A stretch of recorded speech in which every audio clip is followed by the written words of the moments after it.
Buenos días, mi nombre es Marian Berenice Flores Sosa, soy estudiante de la carrera de médico cirujano partero por la UMAN y hoy voy a hablar un poco sobre la tercera semana de la gestación.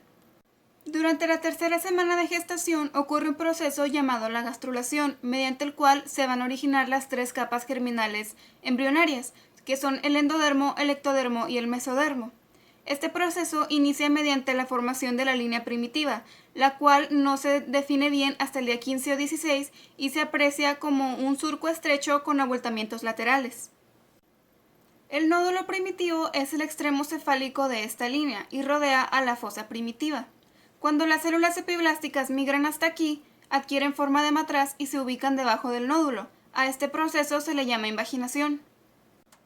El factor de crecimiento de los fibroblastos, o por sus siglas FGF8, sintetiza las células de la línea primitiva y controlan el desplazamiento celular mediante la proteína que las mantiene unidas, la caderina E.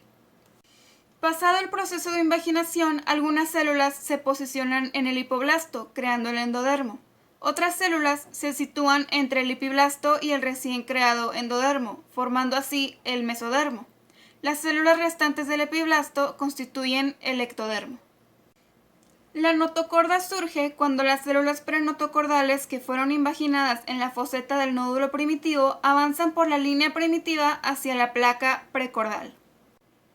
Una vez ahí se intercalan en el hipoblasto, de manera que por un periodo limitado la línea media constará de dos capas celulares que conforman la placa notocordal. El endodermo es reemplazado por células endodérmicas, provocando que las células de la placa notocordal proliferen y se separen del endodermo. Después se forma la notocorda definitiva en forma de un cordón sólido de células, que serán la base del esqueleto axial.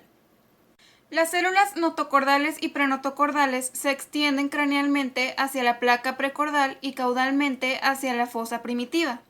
En el punto en que esta fosa genera una cavidad en el epiblasto, el conducto neuroentérico comunica las cavidades amnióticas y del saco vitelino temporalmente. La membrana cloacal se forma en el extremo caudal del disco embrionario y está conformada por células ectodérmicas fuertemente adheridas y células endodérmicas. El divertículo alantoides aparece hasta el día 16 de desarrollo, formándose en la parte posterior del saco vitelino y extendiéndose hasta el pedículo de fijación. No tiene una función definida, pero puede intervenir en anomalías del tracto urinario. El establecimiento de los ejes corporales, que son tres, el anteroposterior o también conocido como craneocaudal, el dorsoventral y el derecho-izquierdo, se lleva a cabo al inicio de la embriogénesis, durante la fase de mórula antes de la gastrulación.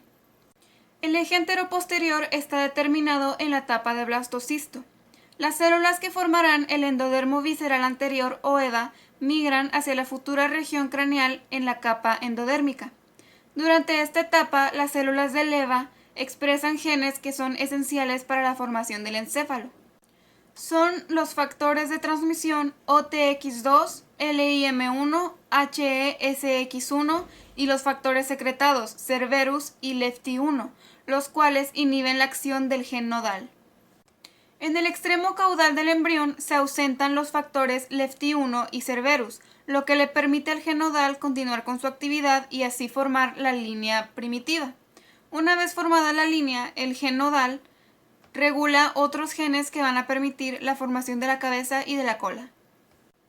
La formación del eje dorsoventral está dividida en dos partes, la dorsalización y la ventralización del mesodermo. La ventralización está determinada por dos productos genéticos, la proteína morfogenética del hueso 4 o por sus siglas BMP4 y el factor de crecimiento de los fibroblastos o por sus siglas FGF. La primera es segregada por todo el disco embrionario y la presencia de ambos provoca que el mesodermo se desplace hacia la zona ventral. La dorsalización del mesodermo se da en tres áreas embrionarias. En el área cefálica está regulada por la cordina, la anogina y la folistatina, que están producidas en el nódulo primitivo, posteriormente en la notocorda y son activadas por el factor de Guscoy. Estas inhiben la acción de la BMP4, provocando que el mesodermo se desplace dorsalmente hacia la notocorda, las somitas y somitómeros. También participa el factor nuclear hepático 3 beta o por sus siglas HNF3 beta, induciendo el desarrollo del prosencéfalo y mesencéfalo. El desarrollo del área media y caudal está controlada por el producto del gen Briacury-T expresado en el nódulo primitivo. Este gen es esencial para la migración celular a través de la línea primitiva. El eje izquierda-derecha se identifica como la simetría de lateralidad de algunos órganos como lo son el corazón, los pulmones, los intestinos, los riñones, etc. En la distinción de este eje participan los genes mediales Sonic Hedgehog o por sus siglas SHH, LEFT1, LEFT2, PITX2 y ZIC3, además del neurotransmisor serotonina. Estos participan en la cascada de señales que establecen la lateralidad, que en condiciones normales se conoce como situs solitus. La definición de este eje siempre empieza con el lado izquierdo, siendo partícipes todos los elementos anteriormente mencionados, y aunque para el lado derecho no se tiene bien definido qué genes participan, se sabe que el factor de transcripción SNAIL es muy importante. Así doy por concluida mi presentación y muchas gracias por su atención.